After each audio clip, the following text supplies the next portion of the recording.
Thank you for joining the interview. Actually, I prepared some questions, but my computer just is, I don't know why, just, how can I say this? Upload itself. Oh, right, okay. Yeah, not upload, it's update itself. Oh, right. Windows 10, so Yeah, taking forever. that's why I quickly. Okay. And thank you for joining my interview. And my first question is, I know your sons, two sons, and they're really great person and kind and nice and all fun. And how do you raise your children well?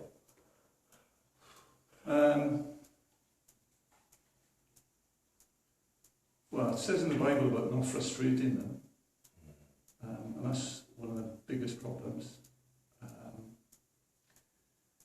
If you keep telling them what to do or correcting them, you can see they'll get frustrated, and then not want to do whatever that is, and possibly not want to do anything else as well. So it's more encouraging them to do stuff that they should do at the right time.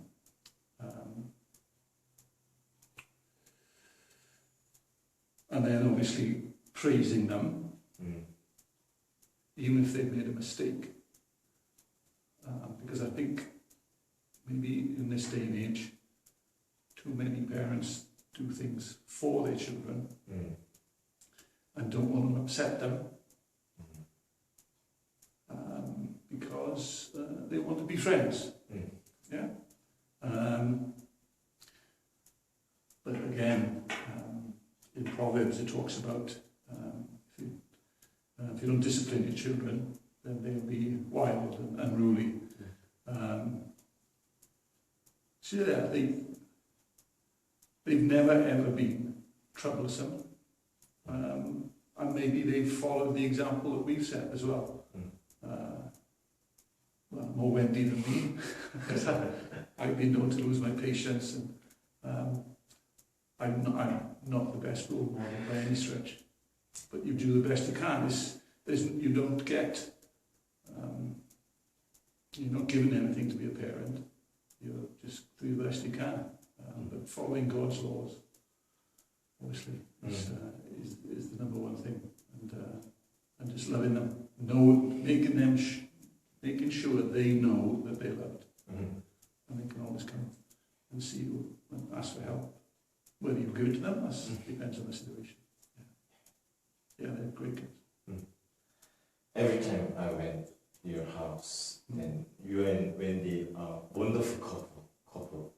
And as you know, your sons and me and I in age of marriage, So could you give me advice of marriage? So I mean, the getting married and marriage life.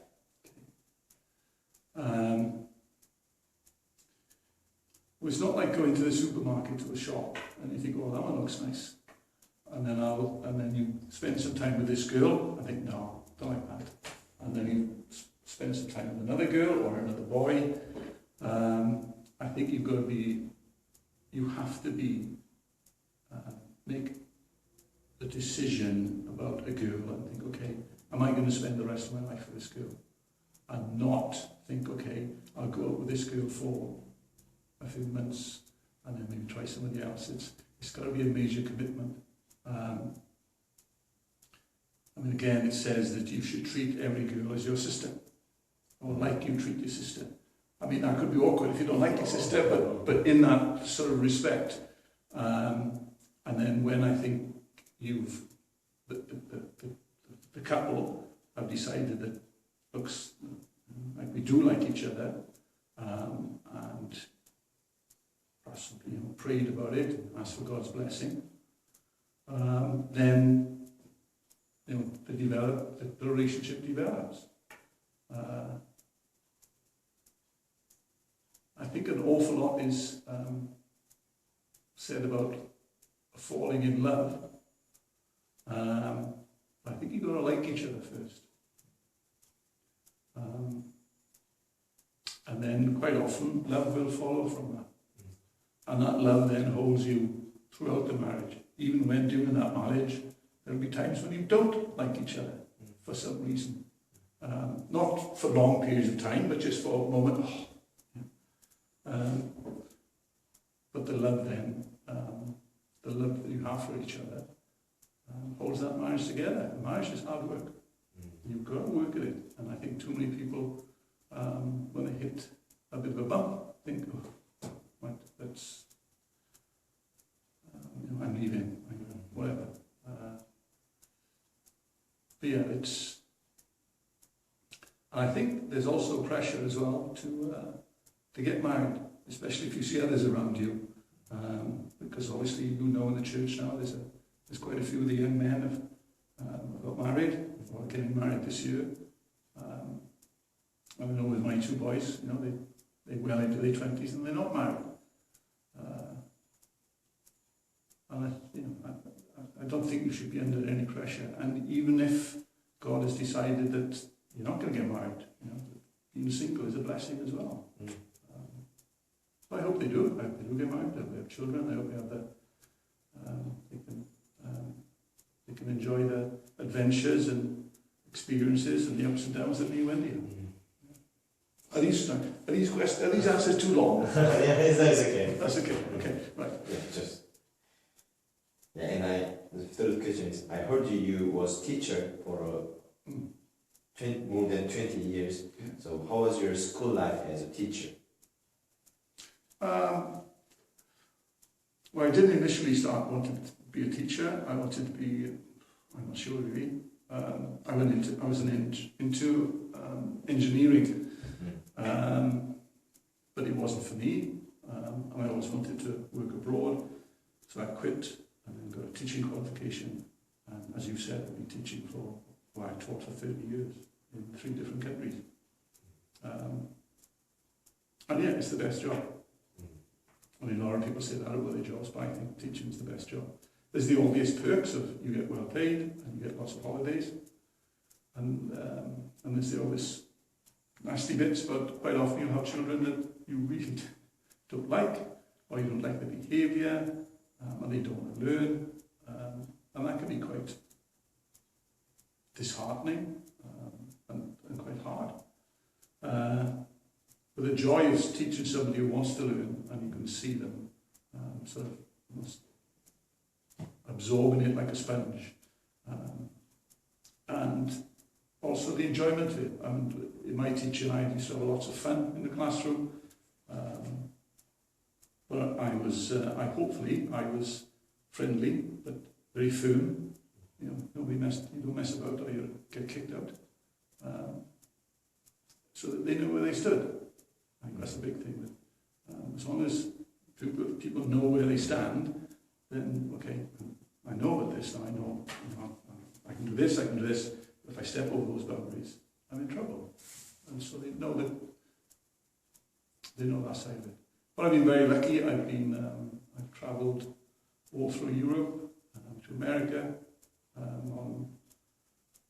doing water sports and skiing, all through the school, which I wouldn't have done if I hadn't been a teacher. And the hours are good. I love the fact that I can have, or could have, 6 weeks off, or 2 weeks off, various times of the year, and it's well paid. Yeah. And so when you find hard one, such as naughty student or school stuff or colleagues, so how could you went through? With pupils, you make it very clear that it's not them, it's their behaviour that's bad or that's wrong and has to change. And then you give them choices. Right? If you keep doing this is going to happen. If you stop, we're fine. Yeah? What you're doing at the moment isn't acceptable. It's not for me to teach or for the others around you to be able to be taught, because you're distracting others, disturbing the class. So, you decide. Behave, or else you're not going to be in the classroom. And I would regularly, with certain classes, have people, I'd just get up my classroom. Maybe 2 or 3 lessons, different ones. Or they'd be sent, that we'd know where, if somebody misbehaves, they go to a certain class within the department, and that changed then. So, okay, you go there, and you send them out, so that they know that what they were doing was unacceptable to others. A lot of it was foolishness and trying to show off. A lot of it was because they were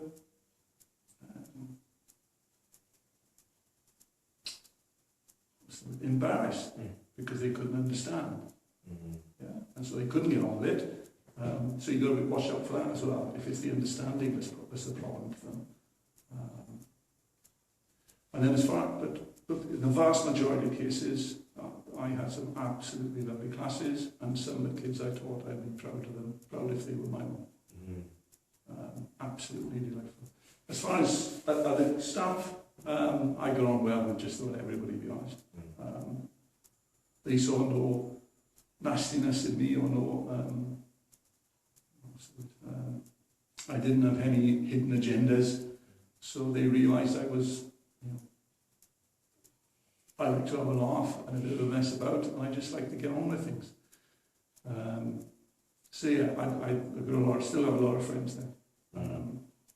I still meet them quite regularly to play sport and golf and things. Management, on occasions, I had my moments with management if I felt what they were doing was... But in all these things, you remember that what you're doing, you do it to bring glory to God. So you don't, cause problems unnecessarily. But if I felt that something wasn't right, I would say. I would hope that I could go around to see other staff as well and find out how they were and the problems they had, and if they were maybe a little bit shy or a little bit unsure, I let somebody further up the chain in management say, look, this is happening, and can you look into it? Because it's wrong. Or they're not happy, or this shouldn't be happening. And, so, yeah, a bit of a father figure as well. Some of them. Probably last question. You and Wendy are leading Impact Group. Yeah. So why did you decide to lead Impact Group? Well, it wasn't us originally. It was we were like part of a team with Mr. Davis. Can I say him? Irene Davis. He wanted to do it, and Wendy's worked with kids in the church before. I've helped as well with some of the youth groups, and at that time we weren't involved in anything, so he asked and we said, yeah, we'd love to do that. Because then he moved on, he went to college to do his law degree, was it? Whatever, and then got married and so on and so on. So we took it on, and it was,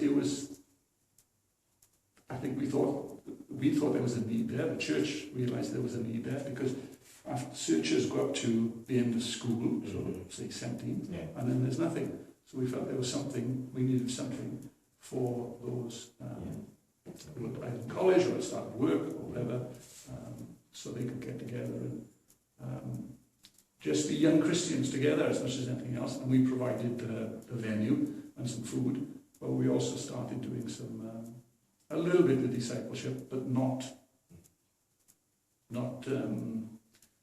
the standard stuff that they do. Like another couple were doing that, and the Davis was doing that, and then obviously there's Christianity Explained, there's baptism classes, so those are going on anyway. We're not sure where it's going at the moment, to be honest, because obviously some of the students came along as well, which was lovely. But we need to sort of rethink it, and we've gone back to the elders to ask, well, what should we be doing with this? Do you want us to do discipleship? Should we be looking at what was said in the sermon? Should we be going through a book? Or is this just a forum for everybody to get together and to talk about what their problems are as young Christians, or to talk to each other? so that they don't feel they're on their own. Mm. Yeah, but I've really enjoyed it. I don't know, this might not go on there, but I loved having you guys around. I mean, it'd be great if, are you coming back? No? That's a shame. Yeah, it'd be nice to catch up with everybody again if they return in September. And I don't have this list, but I want to be a teacher, as you know. All right. And I want to be a teacher, and yeah, could you give me advice about being a teacher? And Where you going? This will be in Korea. yeah, Yes. Okay. Well, I don't know how different it is there. Mm-hmm. I should imagine it's a lot more intense Mm. because I know your average Korean student is far more unintelligent, but far more better educated. Yeah. I don't know, brighter. Whatever. Yeah. Than I was. It's hardworking. Yeah, hardworking. I feel that they're whether be a teacher, you've got to love kids. You've got to pick a subject or teach a subject that you also love or you're very enthusiastic about, so that they can see this guy likes whatever, maths, French, art, so that your passion for the subject shows them that. So this is not somebody just doing it as a job. Yeah. So if your love is for history, or geography, or whatever subject it is, PE, the kids will know if you were just doing it because it's a job, or whether you're doing it because you like teaching, you love love is too much for it, that you really like teaching, letting other people find out what you found out. But yeah, I think the biggest thing is that you've got to pick a subject that you really, really like. So what would that be? English. Okay. Yeah, you've got to have a passion for it, because, as I say, otherwise, I mean, you get, there are thousands of teachers who teach, and it's just a job to them. And then it becomes hard work then. Then you think, why am I doing this? And then the only thing that it counts for is money, it is a job, blah, blah, blah. I don't know how it is.